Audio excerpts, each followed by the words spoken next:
Welcome to Real Reveal. Today, I'll be showing you a 2018 crime, drama, action film titled Den of Thieves. Spoilers ahead. Be careful and take care. Just before dawn, an armored truck stops outside a donut shop in Los Angeles, and two security guards go inside. A car and an SUV block the truck. As the two guards exit the shop, robbers wearing body armor and gas masks emerge with shotguns and assault rifles. The truck driver alerts the LAPD that they are being stopped, while the robbers point their guns at the guards. One guard reaches for his gun, but is shot by a robber, and then another robber shoots the driver. The robbers open the back doors of the truck and reach a warehouse. Leader Ray reprimands Bosco for killing the security guard and tells his crew that they need to repair the armored truck because they need to clean it. He opens the back doors of the truck when Ensign asks him if he's okay. Ray replies, "Now we're cop killers." Detective Nick O'Brien arrives at the crime scene and goes to his team of Los Angeles Sheriff's Department, LASD, officers who are standing around the robbers' bodies. Detective Borracho describes the crime scene, and Nick realizes they are dealing with skilled thieves who knew there would be no air support at that location. Detective Murph tells Nick that they only escaped with an empty armored truck, and Detective Tony Zed concludes that they must have received a wrong tip and messed up the job. Meanwhile, Bosco is taking pictures of the detectives' team in a car across the street. At the workshop, Bosco shows Ray the pictures he took and points out Nick as the person in charge. Ray recognizes Nick and looks him up. Ensign says that Nick played football in the South. Ray tells his crew that Nick runs the Major Crimes Division. The getaway driver, Donnie, sees Nick's picture and leaves. Nick and his team are investigating the case at the LASD. They conclude that it was an inside job because the robbers knew about a transfer that wasn't scheduled through regular carriers. The team suspects Ray, who was released on parole 8 months ago. Donnie is bartending at night when a Federal Reserve Bank, Fed, employee walks out of the bar and forgets his Fed access card. He leaves it at the cash register and goes to Mac, another member of Ray's crew. Donnie takes a shot with Mac and his two friends, Bass and Alexi. Nick is sitting at the bar and questioning Donnie, who says the bar is a neutral place, anyone can come. Nick says Donnie must have heard some stories there, and he confirms. When Donnie gets into his car after finishing his shift, Nick electrocutes him through the open window and knocks him unconscious. Donnie wakes up on an unfamiliar bed. He walks out of the bedroom and finds Nick's team and 4 women in a motel room. Nick shows Donnie a surveillance photo of his meeting with Ray, and Detective Gus tells Donnie that they know who he is. He was arrested for GTA, spent time in county jail for attempted murder, and got a speeding ticket for the fastest speed ever recorded in California. Gus says that he is one mistake away from going back to jail. Donnie tells the officers that he has seen Ray at the bar a few times, but that's all. Nick shows Donnie a skeleton tattoo on his hand with the word, "Regulators," underneath. He tells Donnie that it means he is a member of a gang of cops who don't play by the rules. They don't book criminals, they just shoot them. Nick asks Donnie why a coward like him is hanging out with a gang of criminals. He chokes Donnie, who confesses that he is just the driver and is kept in the dark about the crew's operations. Nick tells Donnie to keep doing his job and they will stay in touch. Nick arrives home at dawn and his wife confronts him about cheating. She shows him a message he accidentally sent to her phone. She takes the daughters and leaves. The crew is surveilling the LA branch of the Federal Reserve, and Ray tells them that it is the only bank that has never been robbed. He describes the Fed's extreme security measures and says that there have been 53 attempted break-ins and none have made it past the lobby, so we are going to rob it. At LASD headquarters, the regulators find out that Ray, Ensign, Bosco, and Donnie all served in the Marines. They are reviewing unsolved robberies and find that no highly sophisticated robberies occurred during the 10 years Ray spent in jail. Nick tells the regulators that if they catch Ray, they will solve all the unsolved cases. As they go out for lunch break, Nick is served divorce papers. Ray and his crew have returned to the warehouse. He tells them about a day at the bank, focusing on how things work on the counting floor. Ray explains that every day the Fed erases the serial numbers of unfit bills from their database. Between 4 and 5 p.m., they destroy the unfit notes. The debris is picked up by a waste management company and taken to a dump. He says that in the $100 note counting room alone, an average of $30 million is declared unfit every day. If they can clean and remove the unfit notes before they go into the shredder, they will have $30 million that no one is looking for. Donnie gets a job at a Chinese takeout place, which gets regular orders from Fed employees. He is delivering orders and goes into the Fed with 2 takeout bags. The security guard gives Donnie an access card and lets him in. He gives one of the takeout bags to the women waiting in the cafeteria and goes to the bathroom, where he hides the other bag in the ventilation shaft. Later that night, Ray and his crew are having dinner at a restaurant. The regulators also arrive and sit at a table. Nick walks over to Ray's table and greets Donnie, whom he had seen at the gym. Nick then starts to antagonize everyone at the table, insulting the football team Ray used to play for and leering at the women, until Gus pulls him away and apologizes on Nick's behalf. At the warehouse, Ray and his crew interrogate Donnie about being a cop. Donnie denies it, but Ray points a gun at him and asks how he knows Nick. Donnie breaks down and tells the crew that Nick approached him and knows who they are. He says he hasn't told Nick anything and hasn't seen him since. Ray believes him and tells Donnie to make sure Nick knows the robbery is happening on Friday. Donnie meets Nick at a suit shop. Nick goes to the shooting range where Ray is firing rounds. Nick loads clips and starts firing in an attempt to show off his skills. Ray is unimpressed. He shoots off several rapid-fire rounds and leaves.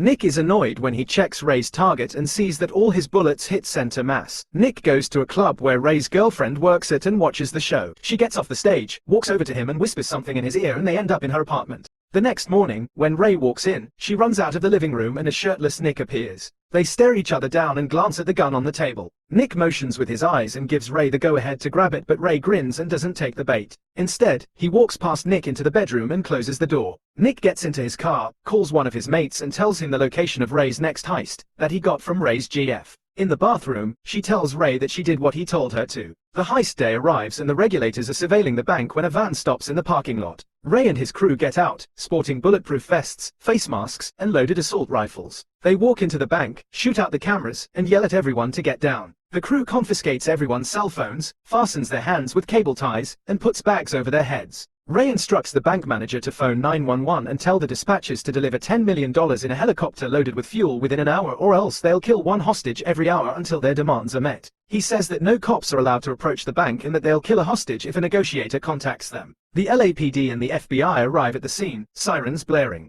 Inside the bank, the manager opens the vault. The phone rings and Ray answers on speaker. He asks if their demands are being met. The LAPD negotiator says they're working on it. Ray says, "You just killed a hostage," and hangs up. Bosco takes a hostage to the back and a gunshot goes off. The negotiator calls the bank again and the manager answers. He says that the robbers have already killed a hostage and they'll kill another if he calls again before the demands are met. He asks if they can wait 90 minutes. Ray nods and the bank manager confirms that they can. Outside, law enforcement is looking at schematics of the bank. An explosion goes off and they assume that Ray's crew has blown open the safe. Nick points to something on the schematics and asks Tony Zed what it is. He says it's a sewer line, but according to the map it's cemented up. Nick stares at a manhole and contemplates. He says they've got to move, grabs a crowbar, and pries open the bank's front door. He asks the hostages if they're okay and heads to the back where he finds the hostage that Ray supposedly shot, unharmed. Meanwhile, Ray and his crew exit the sewer through a manhole. The regulators enter the bank with their weapons drawn. They go into the vault and see a hole in the floor revealing the sewer line.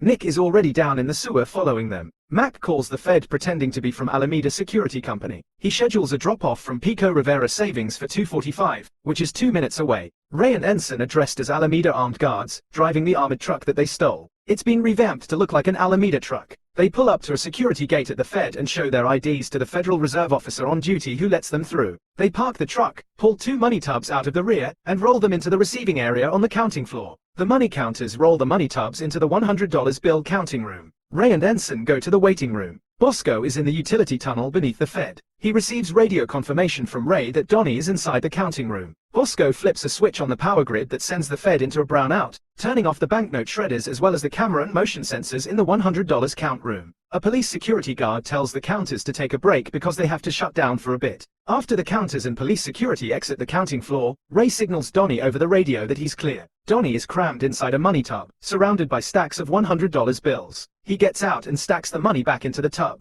One of the Fed employees who regularly orders Chinese takeout calls the takeout place and Mac intercepts the call. She complains that she ordered over an hour ago. Mac puts on a Chinese accent and tells her that it's coming. A police security guard notices that the camera and motion sensors are out in the counting room. He overrides the system and tells the guard that they better get a count. The security guard goes to the cafeteria to summon counters. Donnie is hiding behind a table in the counting room, shoving unfit $100 bills into black Ziploc bags and tossing them down the trash chute. He triggers the motion sensors that have been turned back on. The security guard returns to the counting floor with the 2 counters. Ray radios Donnie and tells him to get out. He unscrews an air vent cover, gets into the shaft, and closes it. Talking over their radios, Donnie tells Ray that he's in the vents, and Ray signals Bosco to turn the power back on. Everyone gets back to work. Donnie jumps out of the ventilation shaft in the bathroom and collects the Chinese takeout bag he left there a few days ago. He uses the access card that the Fed employee left at the bar to get around the building. He delivers the old takeout to the disgruntled ladies in the cafeteria and leaves the building.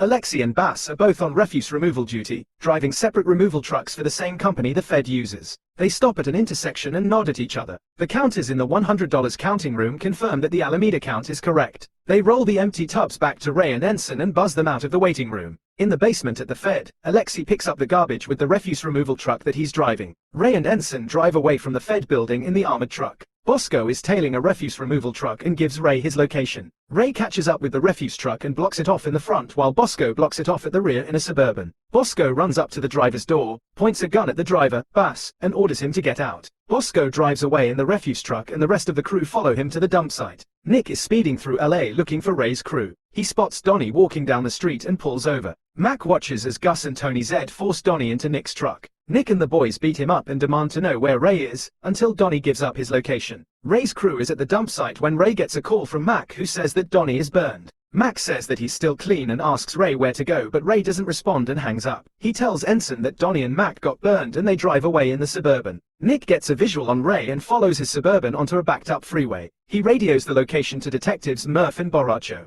Ray looks in the rearview mirror and sees Nick's truck about 20 cars behind as traffic grinds to a halt. Gus cuffs Donnie to the inside of Nick's truck and gets out with Nick and Tony Zed. Murph and Borracho arrive. Ray, Ensign, and Bosco get out of the Suburban while the regulators are closing in on them. Ray opens fire, connects with Borracho, and kills him. The regulators retaliate and anarchy ensues as hundreds of bullets slice through the air and rip into cars. Bosco takes a fatal bullet in the neck and Ray shoots Tony Zed in the knee, incapacitating him. Ray and Ensign run into a street and Nick gives chase. Gus guns down Ensign with a fatal shot and Ray shoots Murph in the arm. Ray runs into an alley with Nick in hot pursuit. Nick manages to shoot Ray, seriously injuring him. Ray is struggling to reload his gun as he lies on the floor but manages to do it and forces himself to his feet. He walks towards Nick while shooting at him. Nick reloads his gun and shoots Ray in the chest. Ray drops behind a car and searches for a magazine in his vest. He realizes that he's out of ammo, stands up, and points his empty gun right at Nick. Nick reluctantly shoots Ray in self-defense, unsure about whether Ray's gun is loaded or not.